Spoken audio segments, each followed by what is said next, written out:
15 minutes. And then we will finish it on Thursday. And then your root quiz for chapter 12 will be next Tuesday, where we hit chapter 13. As much of 13 as we can get to, and 14 if I have time. Probably not, though, because 13 is kind of long. So next Tuesday? Mm-hmm. Chapter 12. Chapter 12 root quiz next Tuesday. Ah, heck.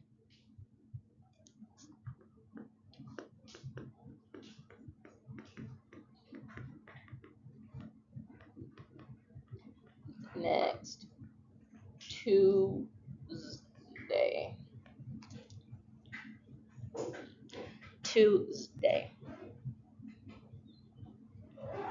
Emily likes what I did there. Okay. So now that we've described kind of general function of neurons, let's talk about how we classify those neurons. Okay. We can classify them structurally. One of the classifications that we give them are multipolar neurons. These neurons possess more than two processes. Okay, they have many dendrites and one axon, because every neuron has one axon. Okay,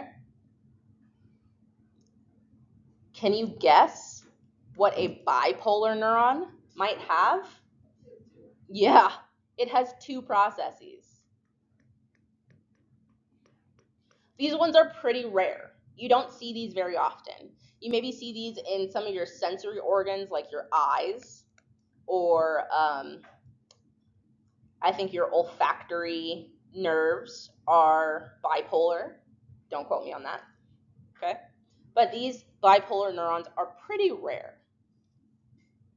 And then the last that we talk about are unipolar neurons. These are short, one single process, and you find them very rarely in places that require like a reflex, something that you don't even think about, right? So you usually find those unipolar in like reflex arcs. Sometimes, not all the time though. Okay?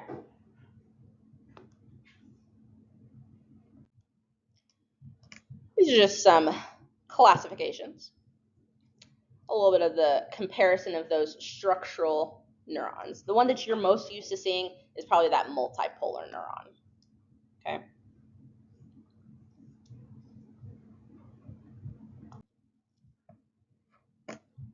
Again, some different looks and stuff of those. I was talking about those Purkinje neurons. Those are big old guys. They're fun. Some pyramidal cells also in your hippocampus. Those bipolar ones, your olfactory, your retinal cells. That's your nose and your eyeballs, etc. Okay. So that's the structural classification. We classify everything as opposed to structure and function.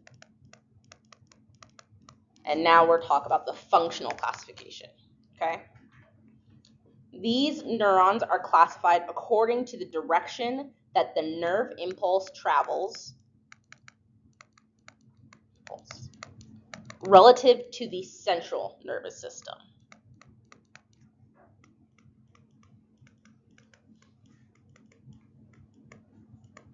Okay.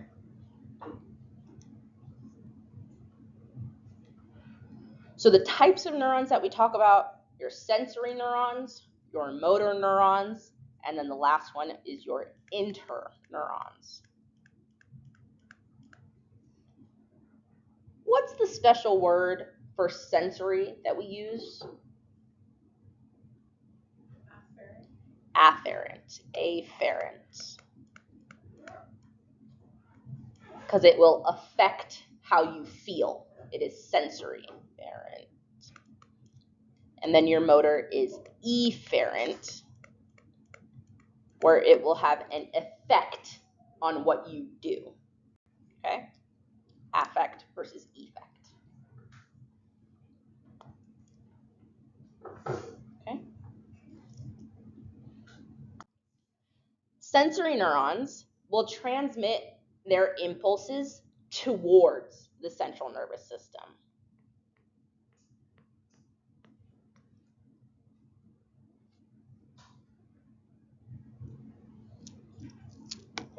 Ugly. Impulses towards.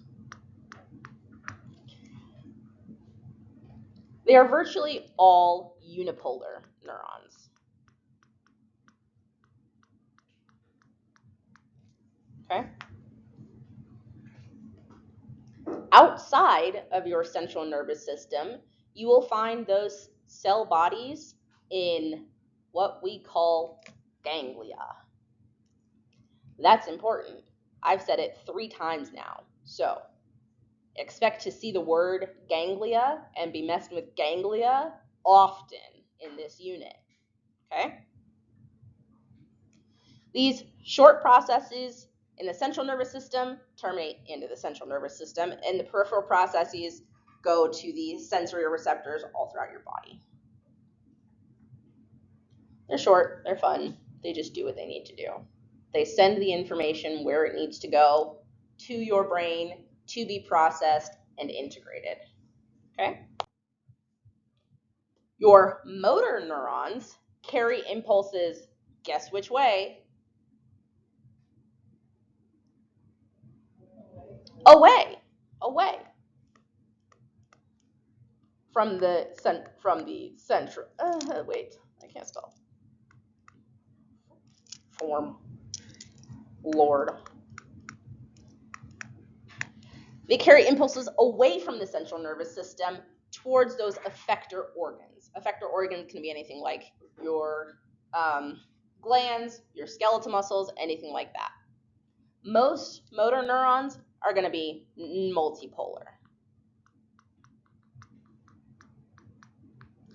And their cell bodies are usually going to be found within the central nervous system. Okay? And they will most times form junctions with effector cells.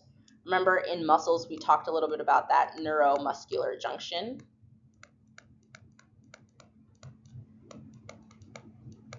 Okay?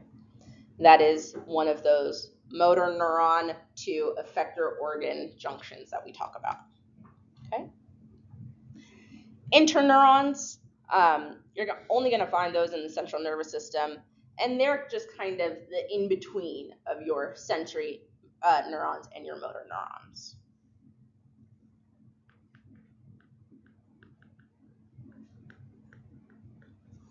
They are your in-betweeners.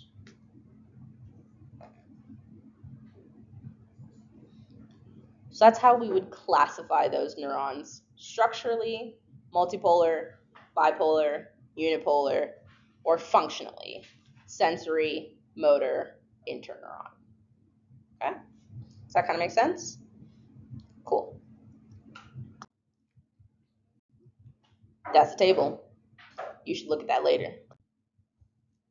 Neuroglia. Do we remember what neuroglia are?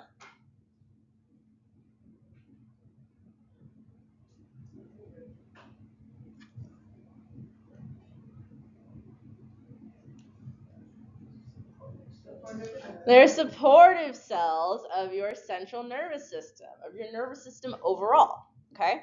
There are 6 different types of neuroglia. There's actually more than that, but for your purposes, we'll just learn the 6. There are 4 of them in the central nervous system and 2 of them in the peripheral nervous system. Okay? And these neuroglia cover the non-synaptic, so the non-electrical producing portions of the neuron. Okay?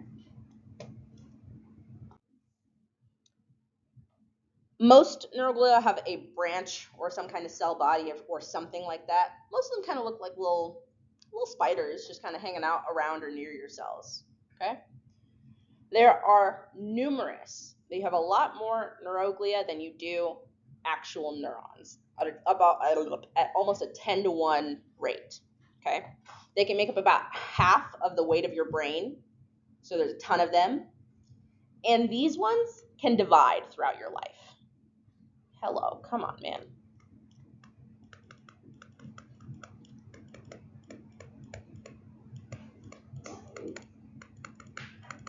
Whereas your neurons, they don't divide after a certain, like after your brain has done braining for a while. You're not dividing any more neurons. Your neuroglia, they're going to continue dividing as you go on. Okay. One of the most abundant, plentiful types of neuroglia are astrocytes. Okay. Astrocytes are super, super important. Astro means star. Cyte means cell. And they literally look like a little star that hangs out next to your cell. Okay. Some of their functions include regulating neurotransmitters.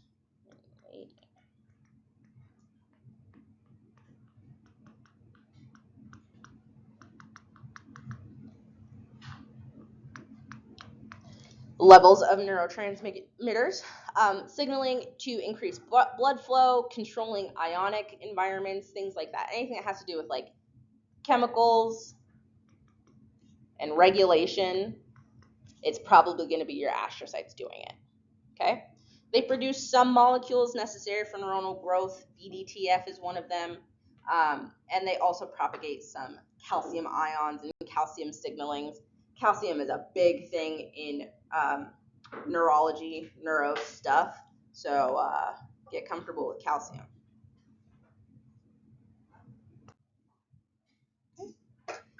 That's an astrocyte. It's a big star-looking guy. They're cute. Microglia, they are the smallest and the least abundant.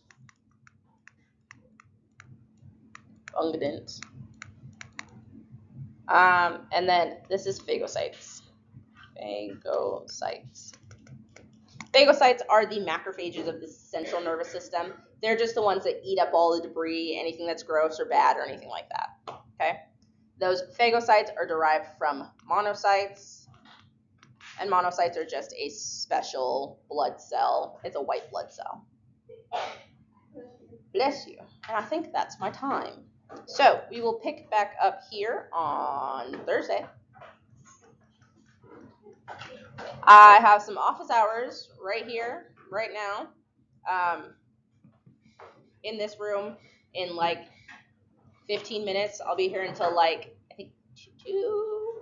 I have to check 1:32 or something like that. If you have any questions, anything you need to talk to me about, any things that you need to make up, anything, that's what I'm here for. Okay? See you guys Tuesday, Thursday, whatever day it is. Time isn't real. Yeah. I just didn't have a stapler. You're fine. Thank you. I think my receipt is back because I printed it at Staples. Okay. Noted. It was only test corrections for the exam, right? Uh-huh.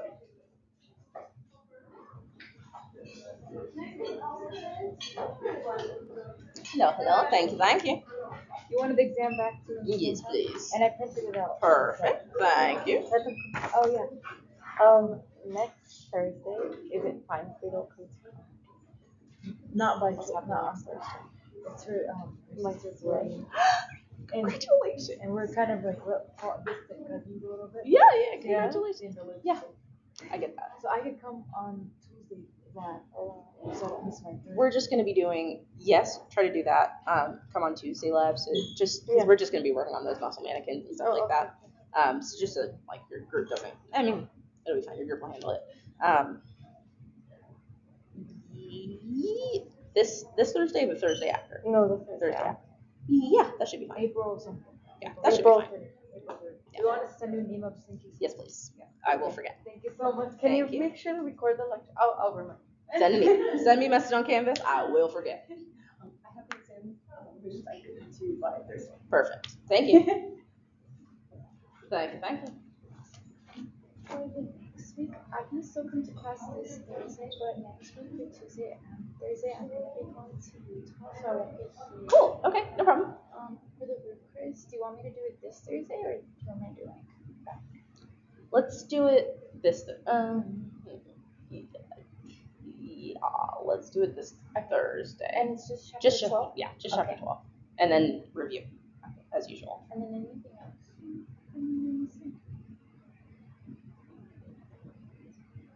I'm going to be posting the muscles PowerPoint, so just look over those. I don't think you had lab yet, so I'll talk about like the list and all the things that you got to learn for muscles. I would start looking at those as soon as possible because it is a lot. Okay, so yeah, I think that's it. You're welcome.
You can kind of think of these guys as your immune defense / defense / catch-all guys. Okay. Why do you think you might need a different set of immune cells in the brain than in the rest of the body? So your microglia are the immune cells that are specific to your brain. You're not going to find microglia anywhere else in your body. You'll find phagocytes, but not microglia. Okay? A couple of other neuroglia in the central nervous system. You have your ependymal cells. Your ependymal cells are what line the inner cavity of your brain and spinal cord, and they help to move your cerebrospinal fluid around. Okay? Without ependymal cells, you will be sad. You'll have a massive headache. Ever heard of a cerebrospinal headache? Usually women post epidural, not usually, sometimes, rarely, post epidural, you can get a little bit of cerebrospinal fluid leakage, and that can cause some severe migraines. Okay, you usually have to go on a drip, patch that thing up real quick so it doesn't keep leaking.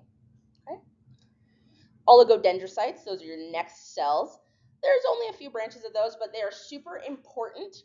They wrap around each axon, and they help to produce the myelin sheaths. Myelin.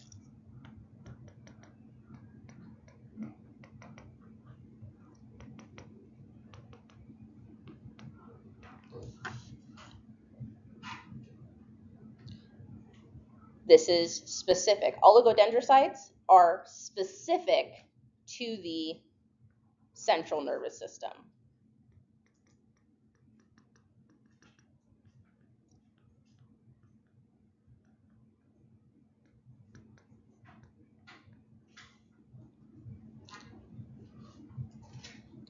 They are important.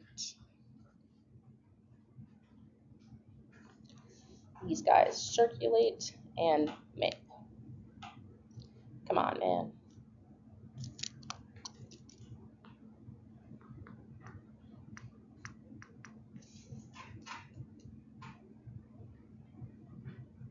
Okay. So that's kind of what that ependymal cell looks like. They have these little cilia on top that help to move that cerebrospinal fluid all the way throughout your spine, or all the way throughout your dorsal cavity. That's what it is. Okay. And then these are those oligodendrocytes. They help to make the myelin that wraps around your cells. Myelin is super, super important. Without myelin, no myelin gives you an autoimmune disease called MS, multiple sclerosis. Okay?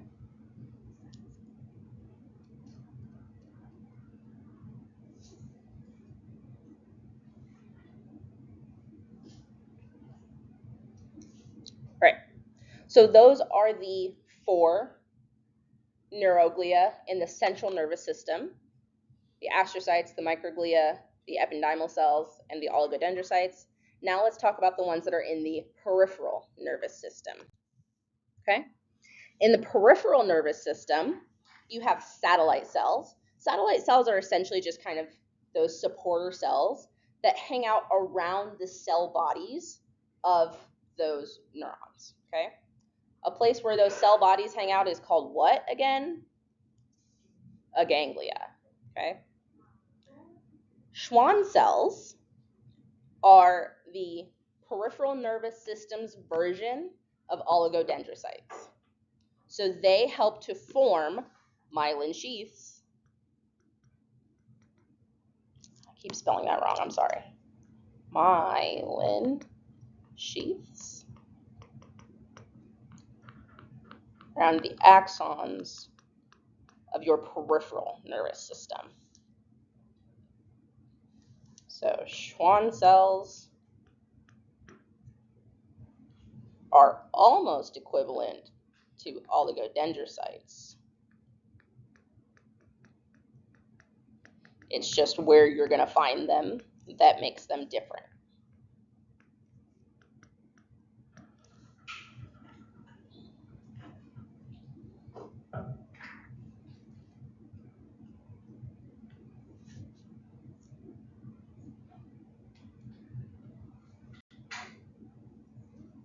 Okay. So those satellite cells, like I said, they just surround the cell body of that neuron and help to support it, make sure that it's eating right and drinking water, all that stuff that supportive, helpful cells do. And then those Schwann cells make that myelin sheaths. I've talked about myelin twice now, but what is myelin? I'll tell you, okay? Myelin is a lipoprotein. Lipoprotein just means it is part fat, part protein. And that lipoprotein surrounds the thicker axons, okay? They form an insulation layer around those neurons to help prevent the leakage of electrical current, okay? Myelin sheaths are what allow your neurons to fire and function as quickly as they do, right? An electrical current can run like anywhere from 300 nanometers per second.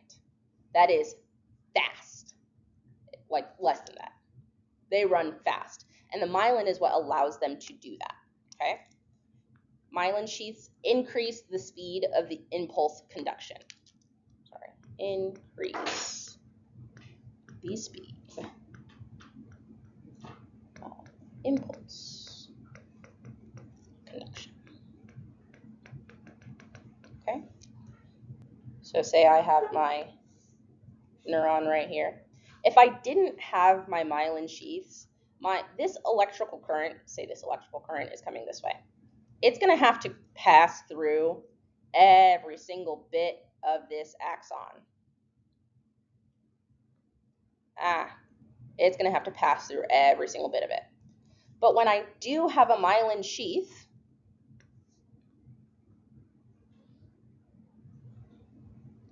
that myelin sheath allows that current to kind of skip over and still pass through and get to the next spot right in here. And then skip over this one and get to that next spot in here, which makes that conduction a lot faster. Okay?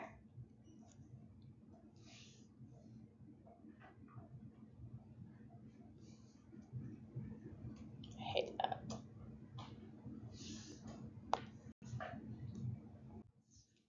right. So, what kind of cells make up myelin sheaths in the peripheral nervous system? Schwann cells. Yeah.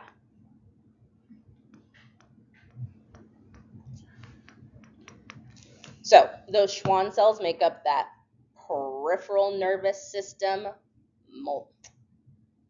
myelin sheaths. There it is. Words are hard, guys. I've been talking all day. Okay. Again, this is going to be those Schwann cells that wrap in concentric layers. So just like woo, woo, woo, like that. And then the nerve itself is sitting right in the center of that. Those gaps that I was talking about, those are called nodes of Ranvier. Fancy French words. This is myelinated, myelinated, myelinated. And this right here is a node, and that right there is a node of Ranvier.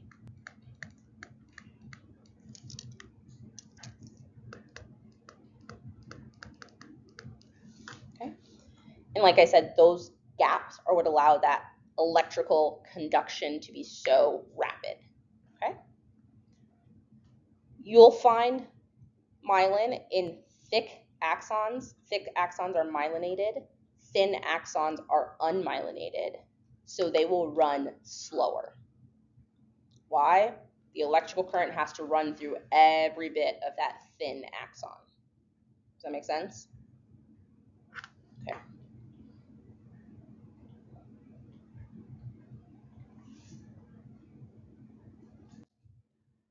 That's that concentric circle wrapping that I was kind of talking about. It just shoop, shoop, shoop, shoop, all the way around. It's fun. It's festive.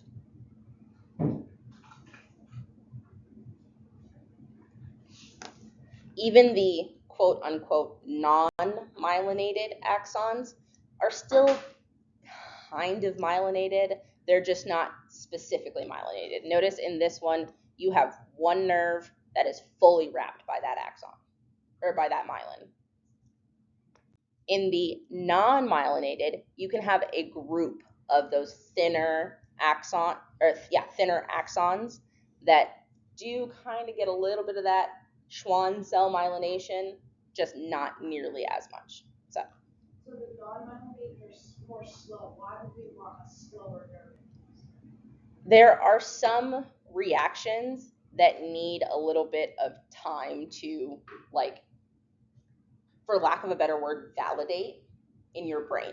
So, like, and it's not even so much that validation, right? But, like, so for example, in your fingers, they're really small. You have a lot of nerve endings, you have a lot of free nerve endings in your fingers, but they aren't necessarily these thick axons that need to do something quick.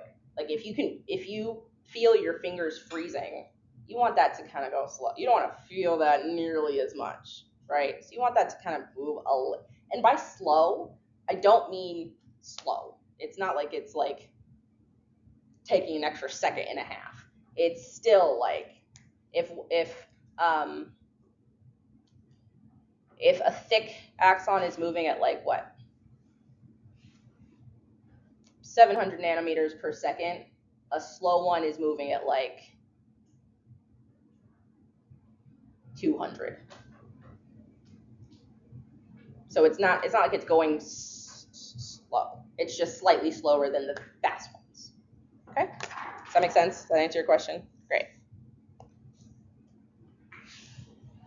Okay.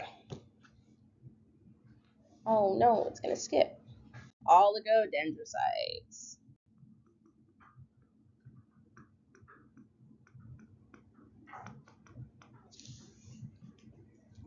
In the central nervous system.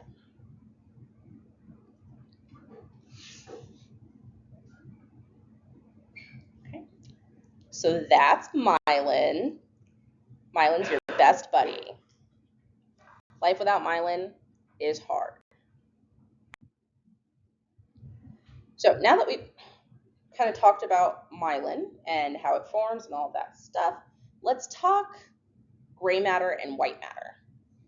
You've heard of like gray matter in your brain or white matter, stuff like that. Let's explain what that means. Gray matter is literally called gray matter because it is gray in color. Why is it gray in color? It's gray in color because there are tons of neuron cell bodies hanging out in there.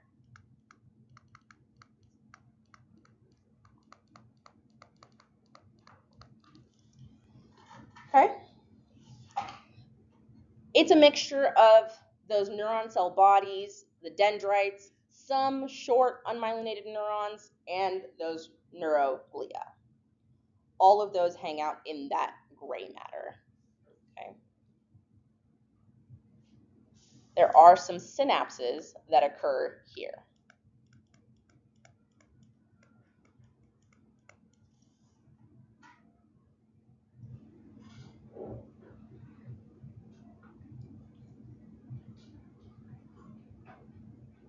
In the spinal cord, it forms kind of this butterfly-like shape.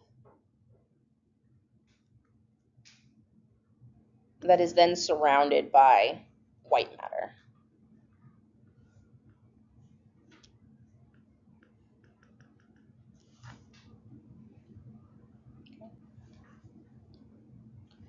So what you really need to know for this is that gray matter is where cell bodies hang out, and in the spinal cord, it is butterfly shaped.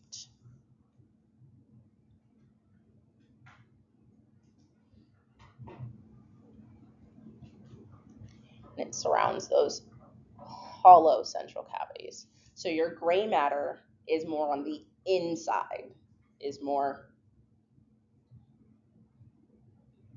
I don't want to say medial because that's not quite the right word I'm looking for, but it's more centralized, I guess, is the word that I will go with. Okay. External of the gray matter. Oops.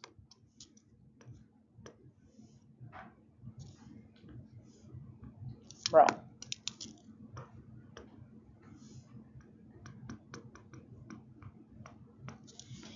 It is made up mostly of, can you guess? If the dendrites and cell body are in the gray matter, what's left to be in the white matter? Which covers axons. It is composed of myelinated axons. Geez.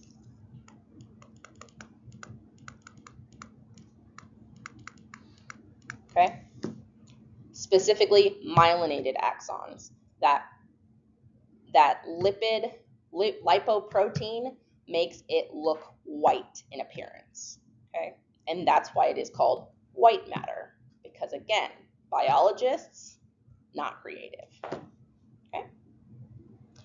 It consists of axons passing through specific regions into the CNS, and tracks are what we call bundles of axons traveling to similar destinations.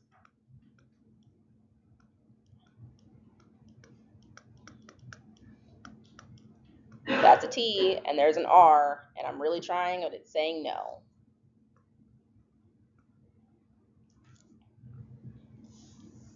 Okay.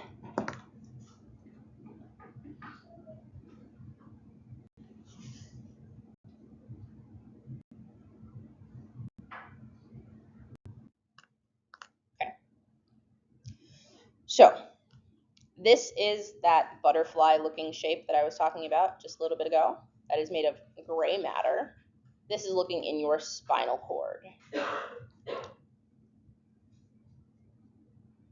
So that gray matter has those non-myelinated interneurons, right? We'll talk about those soon. The cell bodies of the motor neuron, and some neuroglia here and there. That white matter, however, has these tracks. Like if this, so this is just a cut of that spine. Imagine it continues all the way down and all the way up. And there are tracks of white matter that pass up, up, up into the brain, going back into your central nervous system. Okay?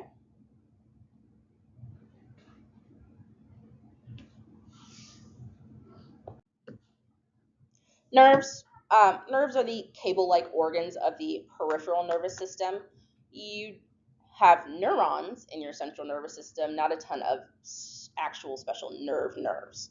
Those nerves are things like your cranial nerves, your spinal nerves that flow out from your spinal cord and kind of your brain sometimes, that allow your extremities to have sensation.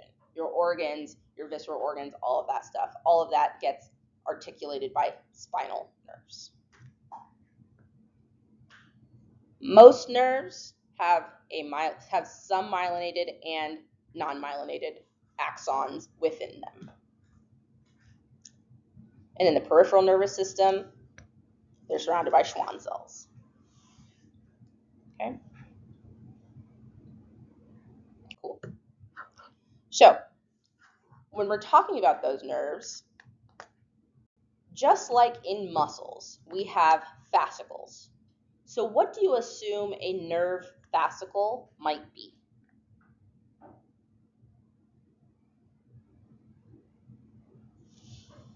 Oh, crap. Perineurum.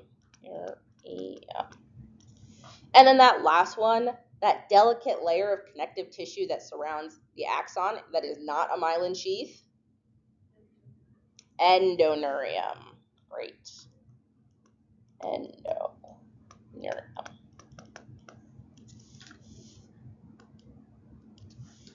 So just like in muscles, just like in bones and cartilage, you have an endoneurium that surrounds just one singular axon, a perineurum that surrounds the bundle, and then an epineurium that surrounds all of it. Okay? Cool?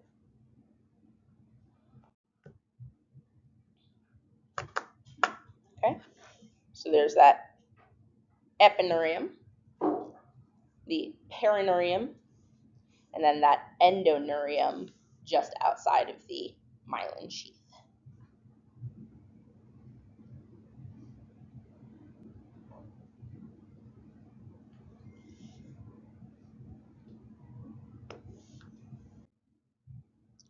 You've seen this image.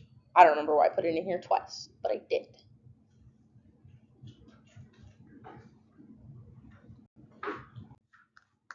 Okay, neuronal integration. This is where it gets fun. So the central nervous system and the peripheral nervous system are functionally interrelated.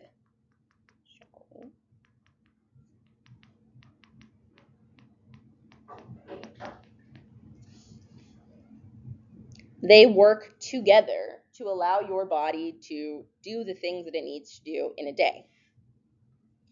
The afferent peripheral nervous system fibers, they respond to what?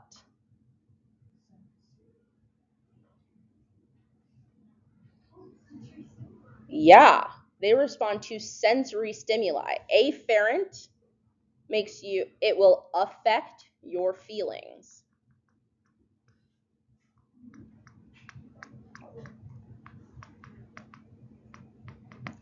And then so those efferent peripheral nervous system fibers will transmit what kind of information? Motor stimuli. Great. And that motor stimuli goes from the central nervous system to the muscles and glands that can do stuff. And we call those effector organs.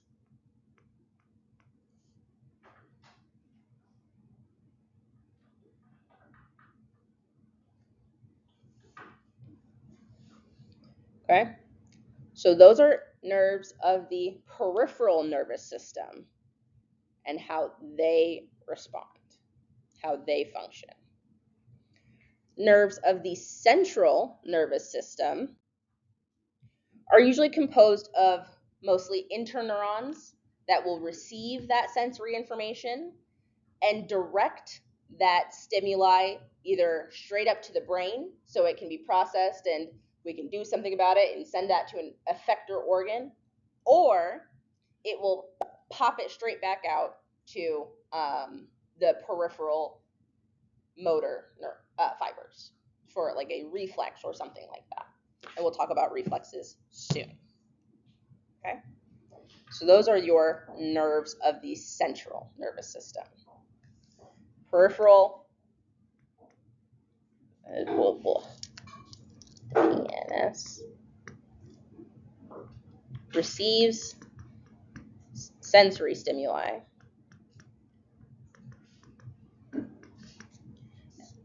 and they send motor stimuli to effector organs.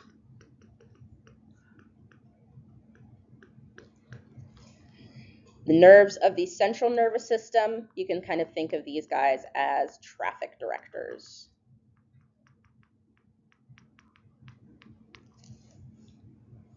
They let you know what needs to be done.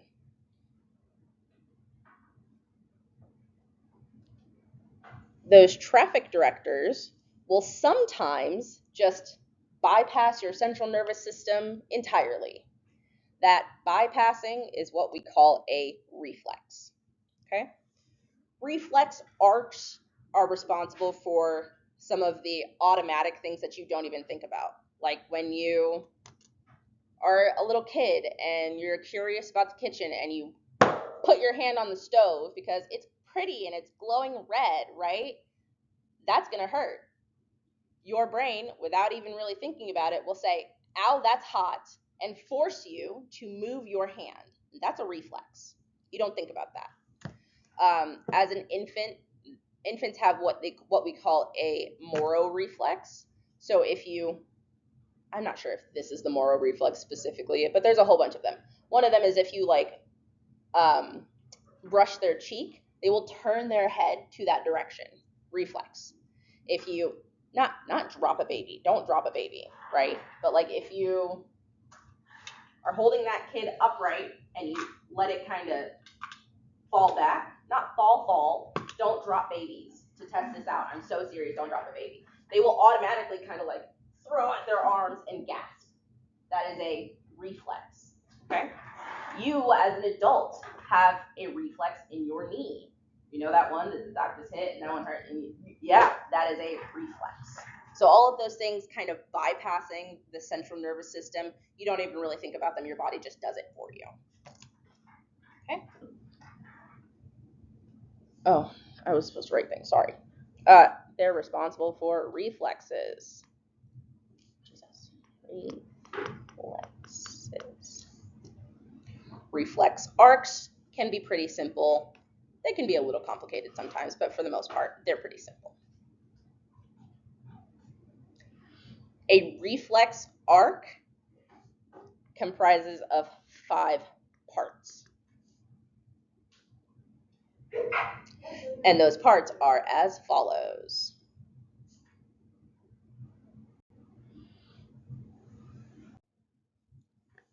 Okay? So the receptor is the site where that stimulus acts. Let's go with our kid touching a hot stove example for this one, right? The receptor would be the temperature receptors in my hand or in my finger that say, hey, this thing is hot, right? Those sensory neurons in the peripheral nervous system, also called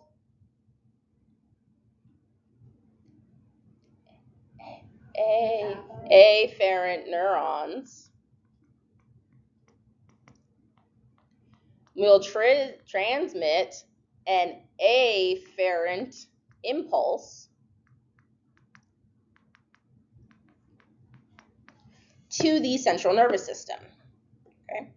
The central nervous system, your spine is part of the central nervous system. We know this, right? Brain and spine.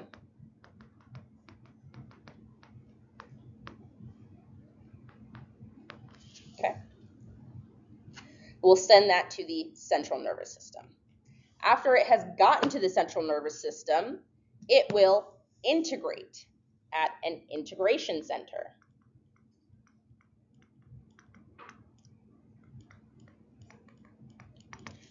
And that integration center usually consists of a few synapses in the central nervous system. Remember in our little butterfly guy, there was a blue wire, and then a little gray wire, and then a red wire going back out. Remember that vaguely? In reflexes, usually that gray wire is about as much integration as we do. Okay, that interneuron of the central nervous system. Okay. From there, a motor neuron will conduct what kind of impulse? An efferent impulse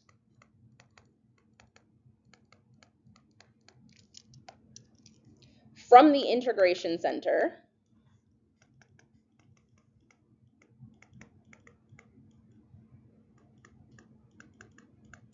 to an effector organ.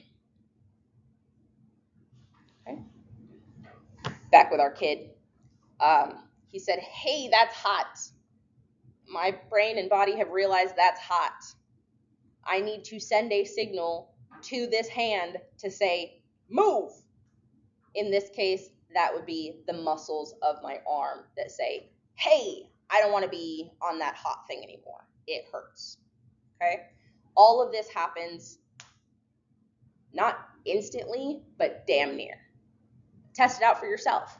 Don't test it out for yourself. I'm joking. But if you touch something hot, your brain is automatically going to say, stop touching that. That hurts. Okay? And then the effector is the muscle or gland or whatever that's responding to that efferent impulse. Either the muscle contracts and you move, or a gland will secrete something and you'll get adrenaline and you'll run away from the bear that's trying to catch you, right? Okay. Okay. So, based on what you have now been told, what you know about reflexes, where, pray tell, what is this portion, number 1, referring to? If our stimulus is a needle going, not a needle, a nail right in your skin, what's picking up that stimuli? A receptor. A receptor is going to pick up that stimuli. In this case, it's a noicioreceptor. Noicio means pain. Okay? From there, that receptor has now gathered some sensory information and will send it along what kind of neuron? A sensory neuron or afferent neuron. Hello, thank you.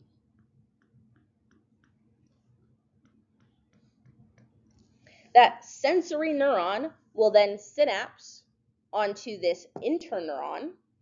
So is this sensory neuron presynaptic or postsynaptic? Presynaptic. It is presynaptic. We'll synapse onto that interneuron. Interneuron will say, do I need to pass this up to the big guy? The big guy being my brain. I don't think so. I think I have enough information here that I'm just going to try to send out another signal that says do something. That signal is sent out on what kind of neuron? A motor neuron.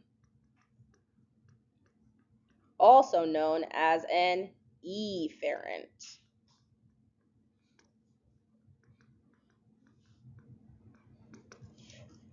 That was tragic.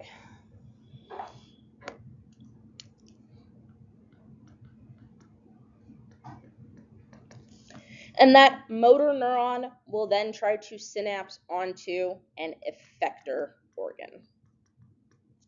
Okay?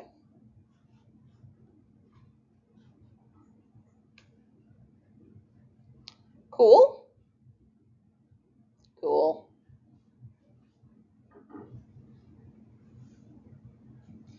All right. So you have different types of reflexes. A monosynaptic reflex is a simple, easy peasy, no thought, just one synapse reflex. Okay? This type of reflex skips that interneuron part, right? It says we don't even need that. We are beyond that. We just need this one synapse. You feel a thing, your body's going to do a thing. That's an example of that is that knee-jerk reflex. Hard to describe. But when you are getting your knee kicked or whatever, your body senses that sensory stimuli and you just kind of automatically do that little kick, right? You don't think about it. It just happens. Happens whether you want it to or not. That is the fast reflex. Example of that is your knee jerk.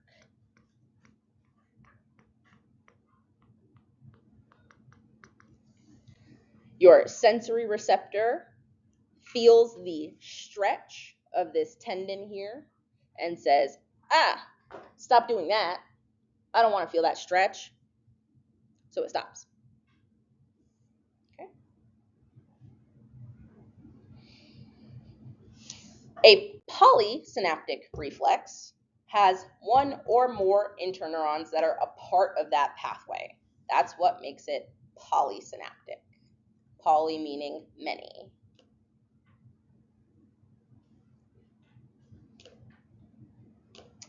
Example of that would be like a withdrawal reflex.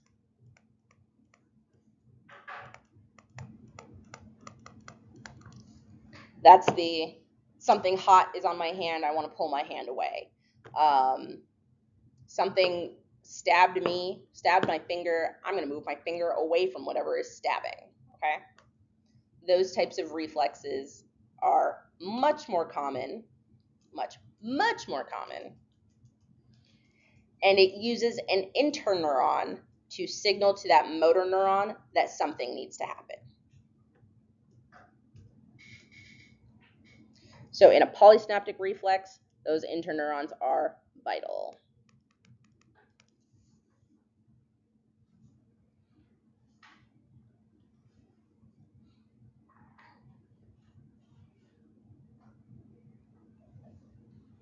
Cool? Cool. So we've just talked about a bunch of neurons that do one thing and then talk to another neuron and then send some information down to another neuron. Now we're going to talk about circuits, okay? If you've taken any physics classes, I think it's like physics part 2, you talk about electrical circuits a lot. This is very similar to that. It is, in fact, an electrical circuit, but in your body, okay? So in a diverging circuit, have you ever read the book Divergent? You should. It's good. It's good. It's good. It's really good. Read it. It's really good. Read it. I suffered, so you suffer. No, it's really good. Read it. Oh yeah. One presynaptic neuron will synapse with several other neurons. Yikes. Okay, so my one presynaptic neuron is going to say, I'm going to send you some information, I'm going to send you some information, I'm going to send probably you some information, and maybe you'll get a little bit of information from me. So my one electrical signal is now going to diverge into 4. Not diverge into, but we'll then talk to 4 other neurons, okay? A converging circuit, what is converging? Coming together, exactly. A converging circuit will have many neurons that synapse onto a singular, many neurons synapse on a single postsynaptic neuron.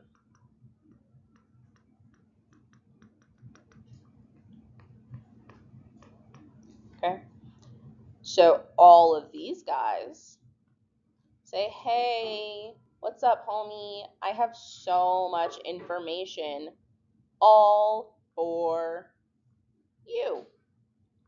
You get all of the information I could have ever given, ever. Okay? And then a reverberating circuit is a circuit that receives feedback.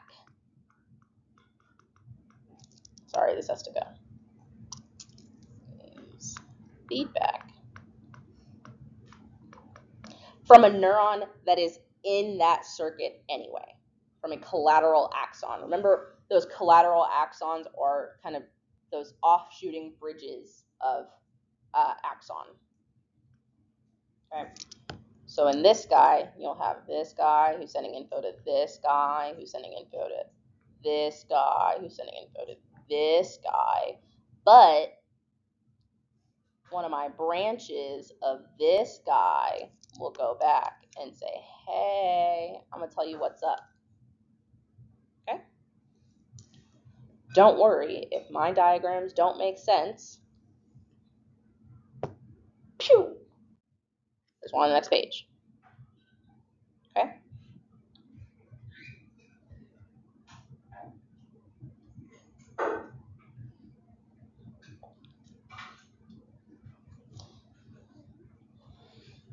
So this is that diverging, converging, and reverberating circuits.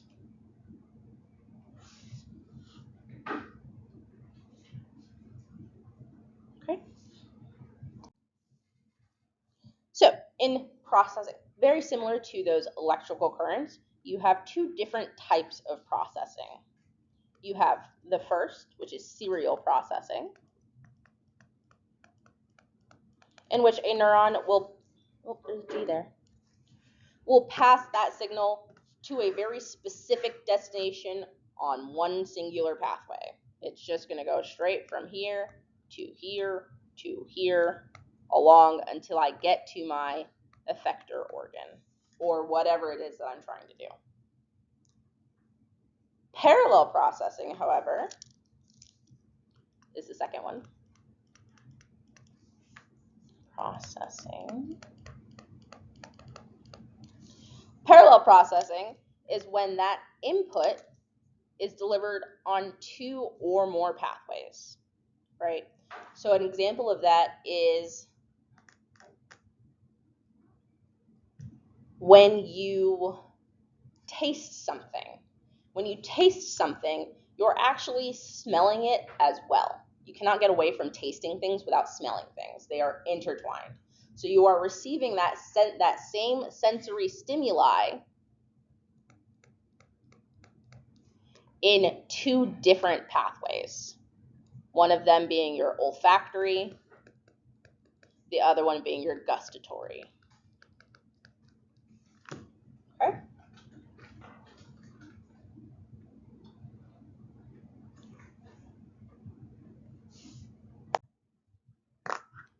Again, your central nervous system and peripheral nervous system work together to make things happen for you.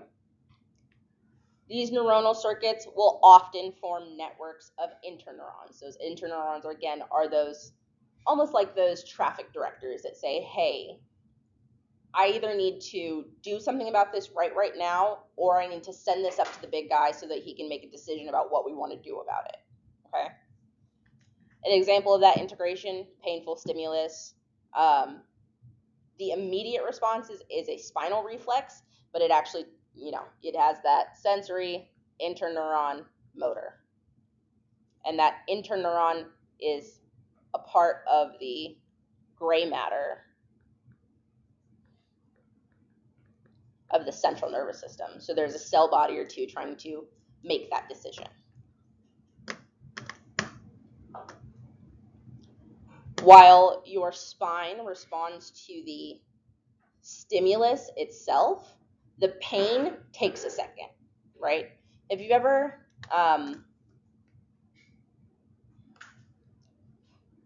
touched something so cold it felt hot, or it felt like it was burning you, right? So that's one of those. You felt the pain of the what? Not the pain. You felt the I need to move my finger because this, whatever this is, my body doesn't like it. But it took a second for it to register in your brain that, oh, this hurts. This hurts and it's cold, not hot. It feels hot, but it's not, right? So it takes a second for your brain to come up with the pain that comes with injury or something like that. Okay? Cool. So your spinal reflex, that spinal pathway, that is super fast, okay? It's rapid. It happens without you even processing or thinking about it, okay? As that's happening, your white matter tracts are taking that stimuli up to your cerebrum and saying, hey, what is this that we're feeling, okay? And that cortical pathway is a lot slower. Not a lot slower, but it's slower, okay? All of this still happens relatively quickly. Like if you have, Just thinking about it makes me cringe, my mirror neurons. When you get a paper cut, right? You feel the paper cut, but it takes a little bit for it to like actually start hurting. And then it stings, right? So it's things like that. Your spinal reflex says, hey, I felt a thing. I don't know what it is, but we need to move our hand. We need to get away from it. And then it sends it up to your brain. That's that parallel processing that says, hey, that hurt. Okay? Okay. That's mostly all that I'm going to talk about. But some disorders of the nervous system, we talked about multiple sclerosis a little bit. Multiple sclerosis is an autoimmune disease, okay? And that is where your immune system starts to attack the myelin around your axons. It basically just says, hey, this myelin, I don't know what it is anymore. We got to get rid of it. It's hurting us. It's not hurting you. But your body doesn't know the difference, okay? So it'll say, actually, this needs to go away. MS can kind of come in peaks. We have different types of MS, relapsing, remitting, secondary multiple sclerosis. That's a different conversation. If you want to know, I could tell you. I did most of my master's thesis on Purkinje neurons specific to multiple sclerosis. It was a whole thing. It affects people differently. Great. Neuronal regeneration does not really happen very often. Neural injuries are tough because, like we said, your neurons don't really recover. They don't really divide anymore after they're done. So if you damage your neurons, if the cell body's still intact, you might get lucky and you might get a little bit of axonal regeneration, which does and can happen. But if the cell bodies are dead, dying, damaged, you're kind of SOL. Okay? But that's why you do hear about people who have like lost, who aren't able to, who are like hemiplegic or paraplegic, sometimes getting a little bit of sensation or feeling back in that limb. That's that axonal regeneration that you're seeing.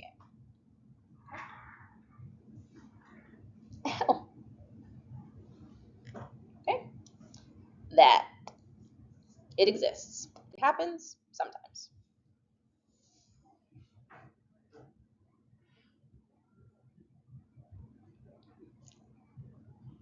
In your central nervous system, it is much more rare to get any kind of regeneration.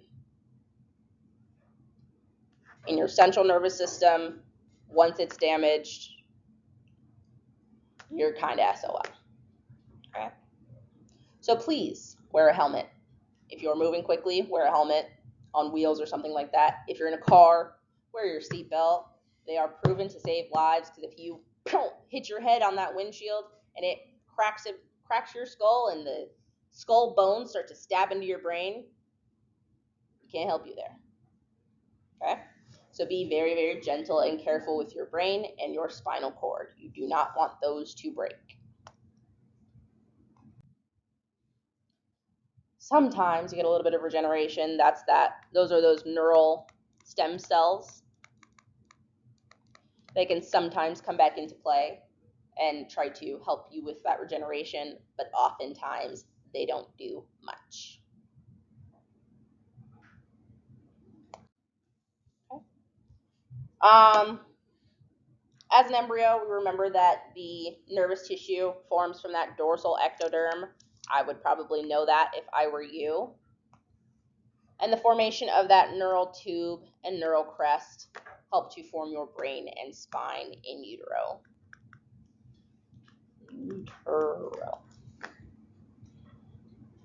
They will eventually form neuroblast cells. Blast cells do what? Build. Blast cells build. So you can assume that a neuroblast cell will help you build neural tissue, i.e. your neurons and some of those microglia.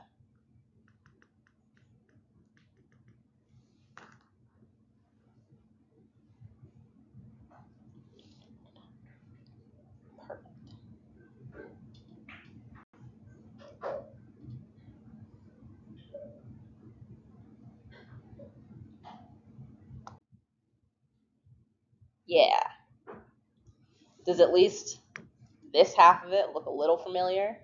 Great. This half of it ain't no thing but a chicken wing. Don't think about that too much, okay? It's fine. I'm probably not going to ask you about it. Once we pass embryology, I'm tired of talking about it, so I try not to bring it up too much more often. Okay? And that's it. Those are the fundamentals of the nervous system. On Tuesday next week, we're going to get right into chapter 13. That starts to talk about the anatomy of the brain itself. It is dense. I, again, strongly